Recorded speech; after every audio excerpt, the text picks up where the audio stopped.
Welcome to Washington Talk. I'm Eun Cho. North Korea test-fired a multiple rocket launcher, its first test since the Stockholm talks. Pyongyang has also been pressuring Washington to come up with a new calculation ahead of the self-proclaimed year-end deadline. We'll discuss what all these mean to the denuclearization talks.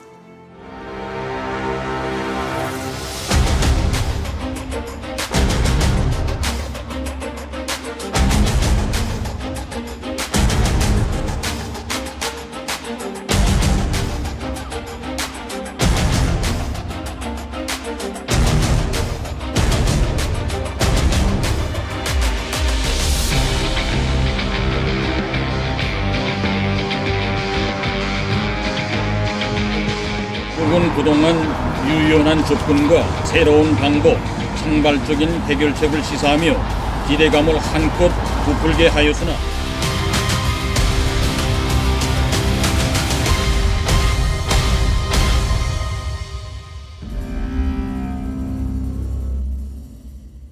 In the studio with me today, Ambassador Joseph DeTrani, former special envoy for the six-party talks during the Bush administration.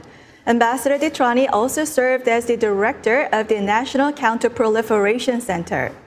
Also joining me, Dr. Patrick Cronin, Asia-Pacific Security Chair at the Hudson Institute. Dr. Cronin spent more than 3 decades in the U.S. government and think tanks, specializing in Asia-Pacific security. Welcome to the program. Thank you. Thank you. Now, Ambassador, North Korea tested its weapon, its first in 29 days, and its first since the Stockholm talks. What do you think is the message to the United States? Well, I think the message is pretty clear, and they've done this in the past. They're not happy. They want the U.S. to move according to their timelines, and they're putting a little pressure on the United States. This is sort of how they do business, and they've been doing business like this for a number of years. I'm not surprised. So what does North Korea want? Why is it pressuring the United States? Look, they've come out, even with these statements from Kim Yong-chol and Kim Gae-gwan, that the U.S. by the end of this year has to come up with a new calculus to address issues with North Korea. I think issuing ultimatums like that really don't serve anyone's purpose. In fact, they could be counterproductive. I think what they're trying to do is get the U.S. to show, in their terminology, more flexibility. Give them a little more of what they want. I think North Korea wants to cut to the chase. They want the U.S. to sort of accede some playing field and accede to some of their demands. This is part of an old, predictable pattern that North Korea has been lapsing into increasingly in 2019 as they've not been able to get what they've sought at the negotiating table. But they're the ones responsible for not bringing more energy to the working level talks that people like Special Representative Stephen Biegun has been eager to join. And in fact, in Stockholm, it's well known, anybody who has talked to officials, that the North Koreans sabotaged those talks. That is, literally at the end of those talks, they took out the talking points and essentially trashed the United States position. And that was something they were carrying from Pyongyang. So they were paying us back for Hanoi. They were paying us back, I think, for the fact that they didn't get their way in Hanoi and that Kim Jong-un had lost some face. But the end of the year deadline is not productive, as Ambassador DeTrani says. And things like the missile launch or the rocket launch is, again, just another way to try to ratchet up pressure, to return to brinkmanship and some saber rattling. But it is totally counterproductive. It will not help them.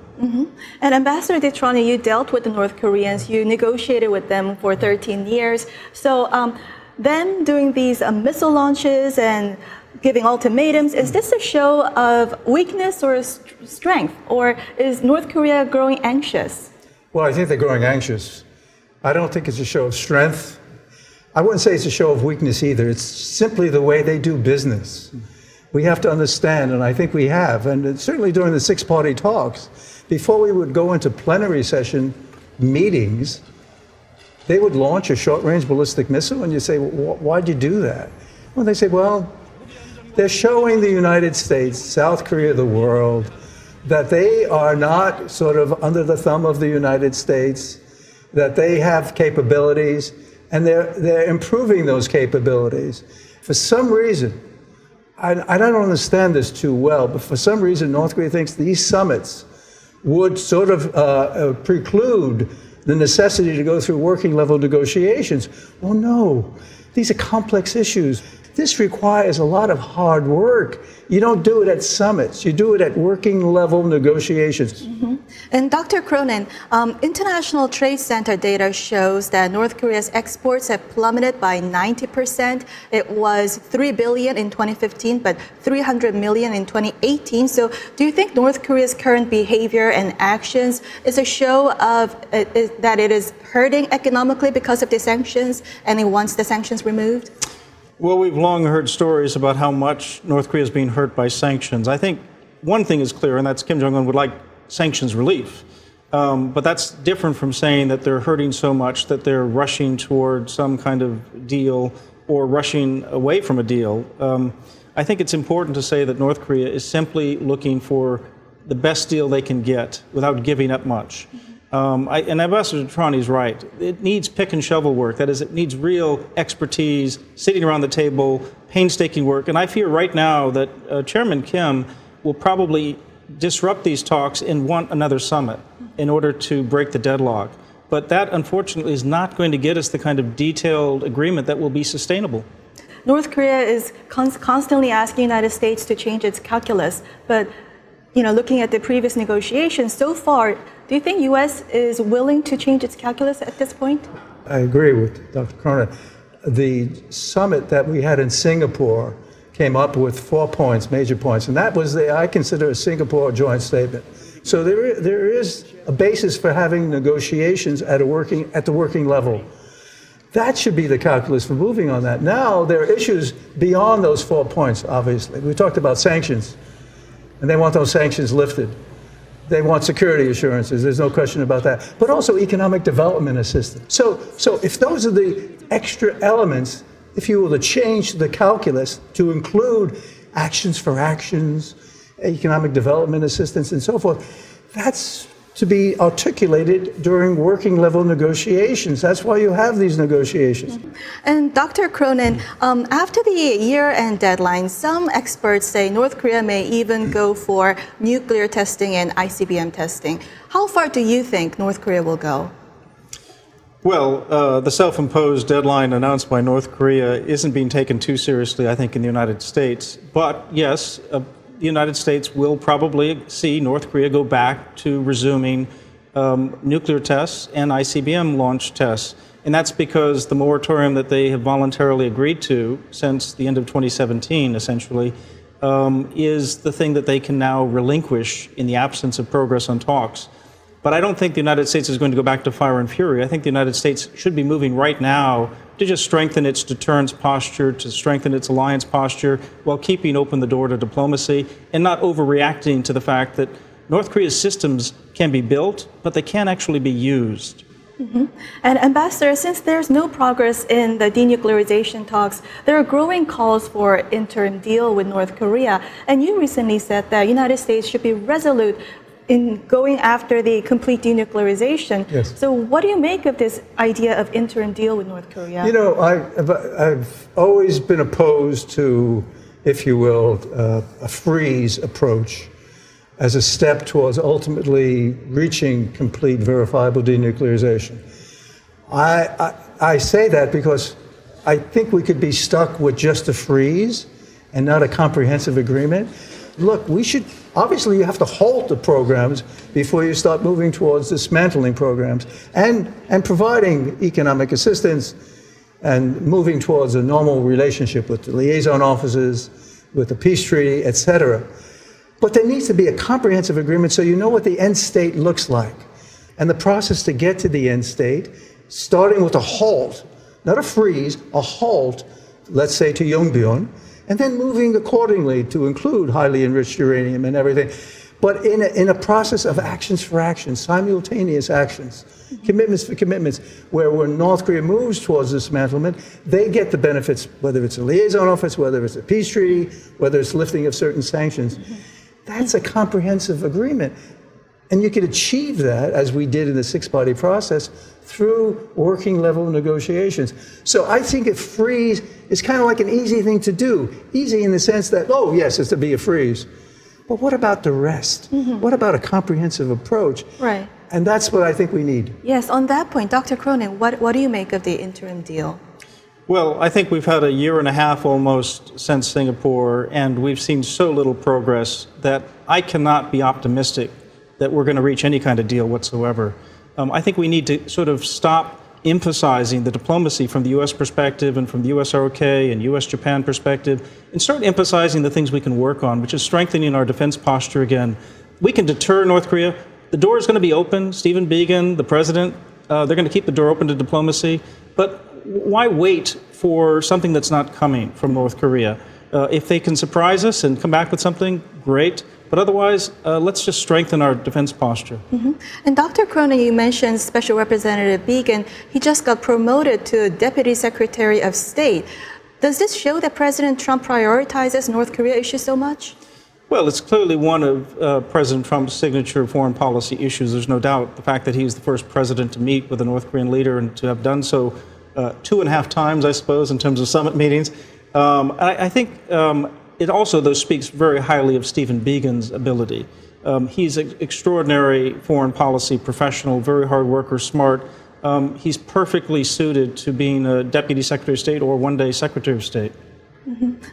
And Ambassador DeTrani, you negotiated with North Koreans so much, you know them so well. Do you think North Koreans will now put Vice Foreign Minister Choi Sun-hee as Special Representative Biegun's counterpart?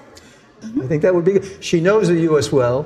She was intimate with the six-party process. She knows all the issues. And I would be a perfect counterpart. And I think both of them could cut to the chase and get things moving.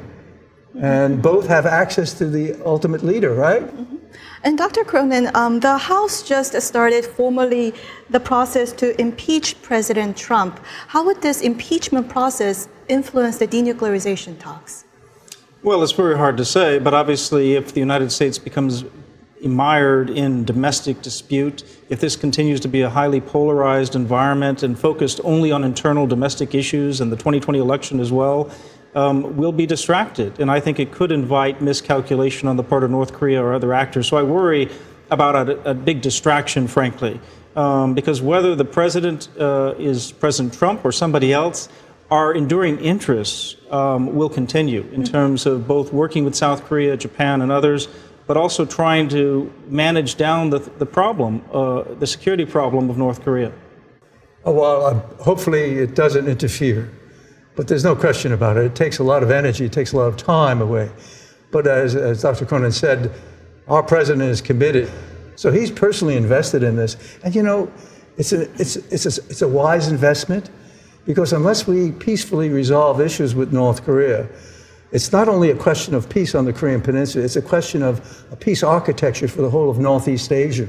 So it's a very, very critical issue that has to be addressed. So before we go, I want both your opinions briefly. What needs to be done now? We don't have any progress in working level talks, and North Korea only wants summits. I mean, you emphasize working level talks so far, but what needs to be done immediately? Well, we need to come back to the expert working table. Stephen Biegun's door is open, and he's ready to go to Stockholm or wherever to have those expert talks. And rather than to end those talks in acrimony and accusation, we need to actually just carry on in closed-door setting and spread out and talk about the 4 pillars that Ambassador DeTrani rightly underscored that came out of Singapore. It's obvious what needs to happen. The political will in Pyongyang has to be there. The will is here in Washington, but it won't always be here. You will not always have this opportunity, but it's still here if North Korea answers that call. The way to go is to continue with the momentum from the respective leaders of coming together and working on hard issues and then getting resolutions. People are becoming fatigued with these issues after 25 years. This is a moment to move fast, because if we don't seize this opportunity, we may not have it again. Well, we'll have to leave it here and now watch video for our next discussion.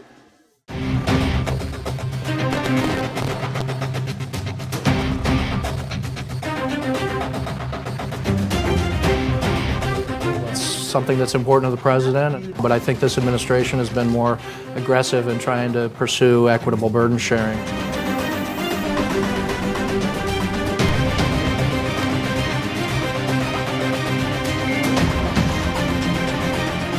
You know, really important to look at contribution that the government of Korea has, particularly with regard to Camp Humphreys.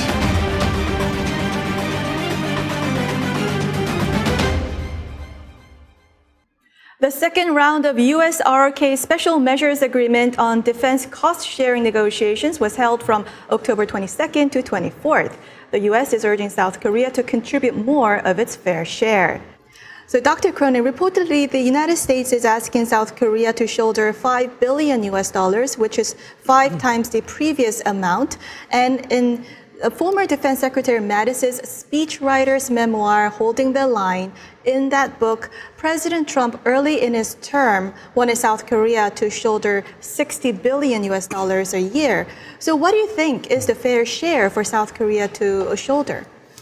Well, there is no simple answer to that question. It's an ongoing negotiation between allies. We have to be able to manage the right distribution, the right burden sharing between South Korea and the United States. This is always something that is going to be a sensitive political issue domestically, both in South Korea and the United States.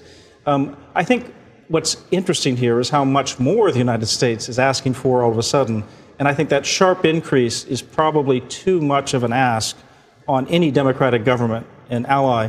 So there has to be some bargaining to go through and come up with the right number on this issue. But I think the United States and President Trump, they have a point that allies are going to have to do more lifting and more, frankly, resourcing of their own defense. The United States cannot do it all. And so we can reach a deal. This is about means, not ends. The fact that the United States and South Korea have been through so much together, share common values, share overlapping interests, we can settle this problem, and I feel confident the negotiators will reach a new special measures agreement for host nation support, and that we will go forward and everything will be wonderful with this relationship. Mm-hmm. And Ambassador DeTrani, do you think with President Trump, U.S. views on burden sharing has shifted fundamentally? No, I think he's been insistent right from the get-go, certainly with all our allies. We see this with NATO, we certainly see this with the Republic of Korea, that there should be burden sharing, and that the sense that the president has had, and I think many people support that, is that maybe the U.S. has been carrying too much.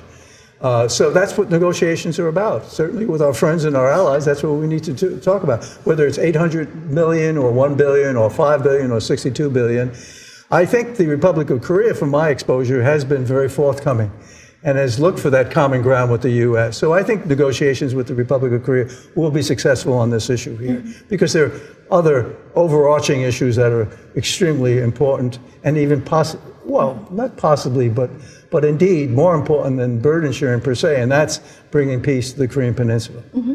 And Dr. Cronin, Senator Dan Sullivan told VOA that it's important to look at South Korea's contributions, especially with regards to Camp Humphreys. So what do you make of South Korea's contributions so far? Well, there's no doubt that South Korea has provided a lot of host nation support in building the biggest U.S. base outside of the United States in Camp Humphreys. But also, South Korea has never been shy about spending money on defense, including the buy of 40 F-35 aircraft, for instance, and other systems that South Korea will be buying for their military. So I think there's a lot of contributions already coming from Seoul, but how much is enough is a question that will have to be continuously negotiated, because the United States is spending more than $700 billion a year on global defense issues. We cannot necessarily sustain that amount. So it's not just a matter of hosting some U.S. forces, 28,500 or so, in Korea. It's also about being able to keep the United States forward engaged and able to bring other power projection forces, if necessary, to a crisis. So it's very important for South Korea and the United States to settle on an equitable deal that is long-term, multi-year, and that we can make sure that the means aren't overwhelming the ends of this alliance, because as Ambassador DeTrani says, it's very important for us to think about the future of peace in Northeast Asia, and that really means dealing with North Korea. And Ambassador, in that book of Secretary Mattis' speechwriter, he says that President Trump repeatedly asked if U.S. troops can be pulled out from South Korea. So do you think this idea is seriously being considered within the Trump administration? No, my personal view is these are questions that seem very logical, certainly for a new president who comes in and is talking about 28,500 troops. Do we need them? These are good questions to be asked, and I think the answers he received satisfied the president in saying, yes, we do need those 28,500 troops. We do need that extended nuclear deterrence commitment to the Republic of Korea. But these are valid questions to be asked. I don't think there's any question that the U.S. military presence in South Korea is not only accepted, we all believe it's necessary. Certainly the Republic of Korea and the United States. So no, I don't think it's an issue. If we scroll back to 1977, 78, President Jimmy Carter was talking about, do we need that number of troops? And was even talking about reducing the number of troops. And the reaction there was overwhelming. No, we do need those troops there. Indeed, they're a tripwire for any potential conflict, God forbid that should ever be, with the North. So our presence, our forward presence in the Republic of Korea is very important. I don't think that's a question that's being reviewed right now as problematic. Dr. Cronin, what are your thoughts? Is the possible withdrawal of U.S. troops from South Korea being seriously considered within this administration? Well, I think President Trump has been asking that kind of business question that Ambassador DeTrani has suggested is on the minds of a lot of middle Americans who wonder, why do we have to keep paying to keep forces at that number forward, especially when South Korea is a top 12 economy in the world and North Korea is a failing economy. But the answer is because it keeps deterrence, it keeps the peace, and we have a huge stake in that. And I think that's what the president will be told by all of his advisors, and he's probably learned how important this is. Now, would the president like to see more financial support and host nation support from South Korea to make sure that we can maintain that level? I'm sure he would. At the same time, could he make some adjustments, especially if we continue negotiations with North Korea? We probably could negotiate down this number. It has been negotiated down over the years. In the 1990s, after the Cold War, and as we started to break through with North Korea, we did reduce the number of troops on the peninsula. So it is possible to adjust the number of troops, but we should not be talking about withdrawing the bulk of our troops on the peninsula. We could right-size them for the missions as they change, but it's very important for us to show engagement by being present. Well, we'll have to end our conversation here and now move on to our next segment. All right. Now, time for the photo moment, time to look at an interesting North Korea picture. Today, we have a photo of Kim Jong-un on a field guidance to the Yangguk County Hot Spring Resort. Chairman Kim called this spa resort a socialist architecture and a striking contrast to Mount Kumgang. He earlier ordered the removal of what he called shabby and unpleasant-looking South Korean facilities on Mount Kumgang. Dr. Cronin? Kim Jong-un in Switzerland probably thinks that the world should be made with sort of milk and honey. I mean, Mount Kumgang was a gift essentially from the South Koreans. If he's complaining about it now, he's asking for even more gifts for nothing. I just think this is just so over the top. Kim Jong-un is living in his own little orbit. And this is not really what the North Korean people can enjoy. This is something that he and his 200 closest 35-year-old friends probably have access to. Well, I mean, this is a pretty stark picture, to be honest with you. I mean, a jacuzzi and sort of an idyllic environment there and everything. But the reality is the reality. Mount Kumgang was invested heavily by the South Koreans. The visits there to bring the peoples together are very important, as it is with separated families. I think this is extremely idealistic, but the gap, when you're thinking about what's happening in the provinces, when you're thinking about the element of food shortages because of harvest and other humanitarian issues, to go from that to this, I mean, maybe eventually down the road, this will be available to all people. But I think it's extremely, I agree with the word idealistic. I think this is extremely idealistic. And it's kind of utopian in some ways. Yeah, when I saw this picture, I mean, I was thinking how awkward for those people to be, for the dear leader to watch them bathing inside their hot spring spa. Well, that's all the time we have for this week. Dr. We'd love for them to see the TripAdvisor report. I want to see what they write down on their evaluation of the spa. Thank you. Dr. Cronin, Ambassador. Thank you very much. Thank you for joining us. And this was Washington Talk from the Voice of America, and I'm Eun Jung Cho. Join us next week for more analysis on North Korea.